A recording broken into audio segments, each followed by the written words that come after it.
Sam se še dobro spominjam olimpijskih iger v Tokiju, ki smo jih gledali po televiziji in kjer smo se navduševali nad našimi nadzorniki, Irocene pred nami.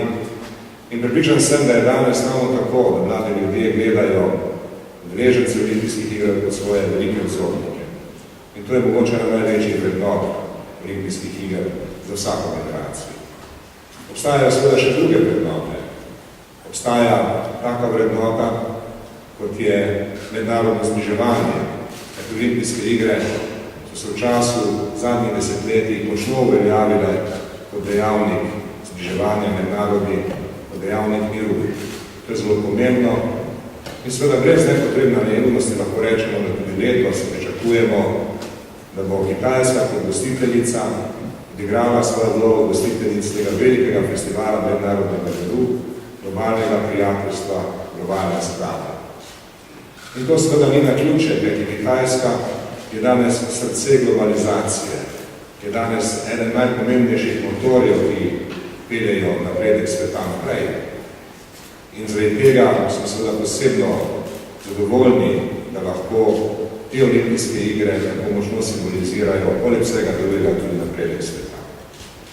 Vse to nas bo spremljalo, ko bomo tisti, ki bomo gledali tak tekmovanja po televiziji, spremljali naše športnike in športnice, ko bomo gledali in se navduševali na dosežke in ko bomo si v naše misli priklicali še marsikatero idejo, ki bo presegala šport sam. No, v tem duhu bi se želel pridružiti vsem tistim, ki so že nocoj izrekli dobre misli in dobre želje vsem, ki boste šli v Beijing. In vsem vam bi še enkrat ponovil, hrabro in pomaga sreča in srečo boste imeli. Hvala.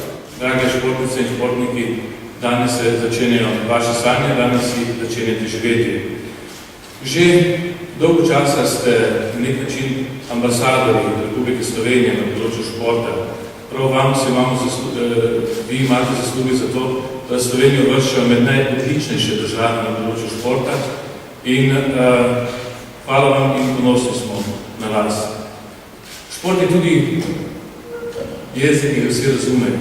Šport je sredstvo medkulturnega dialoga in lahko rečem, da sem ponosen na to, da je Republika Slovenija v času predsedovanja Evropske unije jasno in zelo hitro in odločno se postavila proti predlogom za bojkot olimpijskih iger, ki so bili takrat kar razširjeni po Evropi.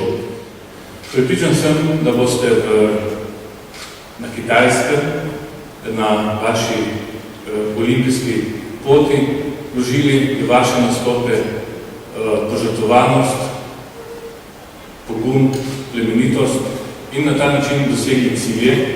Na ta način dosegli cilje, ki niso samo vaši, ampak tudi naši skupni. Bili smo z vami, smo in tudi bomo ostali z vami. Srečno. 最后，祝斯洛文尼亚运动员载誉而归，祝斯洛文尼亚这项活动举办成功。